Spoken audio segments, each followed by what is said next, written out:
Tara at samahan nyo ako mag-overreact sa Summer League. So ngayon si Cooper Flag kontra sa Spurs, he dropped 31 points, 10 out of 21 shooting. Maraming nang nag-alala nung last game kasi si Cooper Flag is a number 1 overall pick. Mataas ang expectations pero against the Lakers, he only dropped 10 points, 5 out of 21 shooting.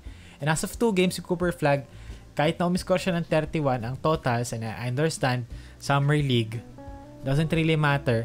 Ang mahalaga rito yung reps and yung training and yung, development. Pero, pag-usapan na natin kasi andito na tayo. As of 2 games, Cooper Flag is shooting 35.7% from the field, which is very low. In terms of his jump shots naman, he is 23.1% total. Kapag catch and shoot, 29%, pero kapag dribble pull-ups, 21% lamang. Talagang ang strength niya right now is attacking the rim, which is 64.3% siya currently as of the moment. So, si Cooper Flag, napansin ko kasi yung skill set niya, even before pa, bago pa mag-draft, is a type of player na hindi siya yung Giannis Antetokounmpo, Kevin Durant na may distinct na parang alien or may kakaibas na something sa kanila na hindi mo ma-explain or kitang-kita mo kung ano yung kakaiba. Si Cooper Flag, diba, matangkad siya, mahaba, can shoot, can attack, athletic. If you watch his game, he doesn't do a lot of stuff na matatawag natin na quote-unquote na iconic, na masasabi mo na pag ganito Cooper Flag.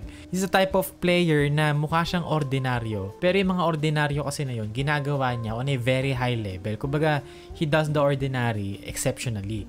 Kung makikita natin dito, okay, ito yung mga clips na to, medyo pepwersahin niya yung play. Medyo magdi-dribble siya around the perimeter, aatakihin niya mag-isa yung defense, is going to do a lot of stuff na hindi natin masasabi pa na within the comfort zone. So, kumbaga rito, makikita natin, hindi pa kasi siya isolation player as of the moment. Na sinasabi ko ba na hindi niya kaya in the future? Hindi, kaya niya yun in the future. Pero right now, isa yan sa mga weak spots ng laro niya kasi he's a type of player na magsasucceed kapag he's playing off another guy. Which is, if you think about it, nasa perfect situation sa Dallas Mavericks kasi merong Kyrie doon, may Anthony Davis, even yung D'Angelo Russell, malaking factor yun for Cooper Flag to just exist within the system and then magsasucceed siya by playing into his strengths. Makikita natin dito, again, nasa first quarter to pero ang dami na nangyari. Dito off-ball siya. So yung defender niya nag-help, nag-tag, and now, open yung baseline para kay Cooper Flag to attack. So nasa triple threat position si Cooper Flag, binibigay ng defender yung baseline left hand. Pero si Cooper Flag, instead of just dribbling around and forcing things, ang ginawa niya, nag-triple threat siya, rip through, inatake niya yung baseline. Okay, left hand dribble, pero bumalik siya sa kanan niya. He used his body to protect the ball. Dahil athletic at malaki siya, nauna siya sa taas and he finished over the defender. Dito, again, okay, there's going to be a saddle brush screen na inverted galing kay Nembhard. So ngayon, Cooper Flag will attack using his left hand. Pagka-atake ni Cooper Flag, again, very basic lang. Okay, makikita natin, usual same foot layup, pero kasi ginagawa niya to exceptionally dahil sa tools na meron siya. Kasi malaki siya, mahabagal, may athletic. So kapag ginawa niya yung mga stuff na hindi naman usually sasabihin natin na exceptional, he makes it work on a very high level. Kumbaga parang Franz Wagner. Pag si Franz Wagner, pinanood mo siya dumrive sa ring, ang makikita mo exceptional sa kanya yung finishing. Pero other than that, he looks very basic, pero ginagawa niya kasi yung basic na yon on a very high level. Diretso into a ball screen. Cooper Flag now will use a hang dribble kasi nakadrop yung defender, yung big man. Pagdaan niya sa screen, nag-over and drop yung coverage, nakadrop yung big man, nag-over yung tao niya.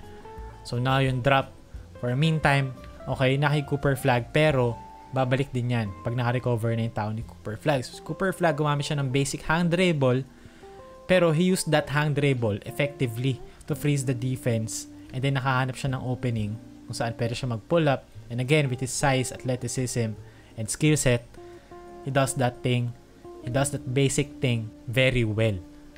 Dito, Cooper Flag, okay, nag-gamble yung defender niya dun sa bola, sa passing lane, dribble pull up, straight on 3-pointer, looks very easy. Dito naman, transition, yung big man, nakadrop ulit dito after ng ball screen ng guardia na mas maliit, inverted ball screen.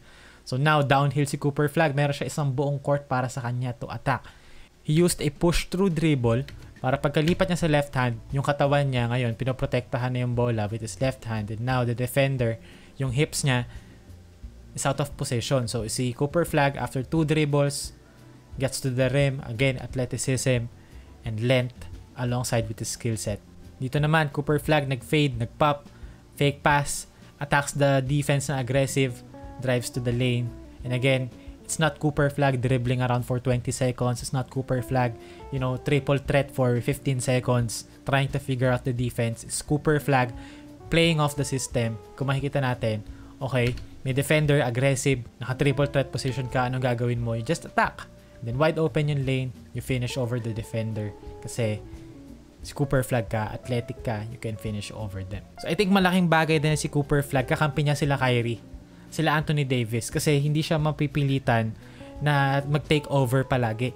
Kumbaga para siyang si Tyrese Maxey noon sa Sixers, na si Tyrese Maxey, first end ng career niya, nag-exist siya as someone na nagpe-play off James Harden. So kapag yung close out sa kanya na na-generate ni Harden, it's easier for Tyrese Maxey to just get the ball, drive to the lane, make a play. And I think sa ganong bagay mahiging successful si Cooper Flag sa ganitong kaaga ng punto ng karir niya with the Dallas Mavericks. I think we should settle our expectations na hindi to the next coming of Larry Bird agad, but more of a player who is very good at a lot of things. And hindi masama yung ganon.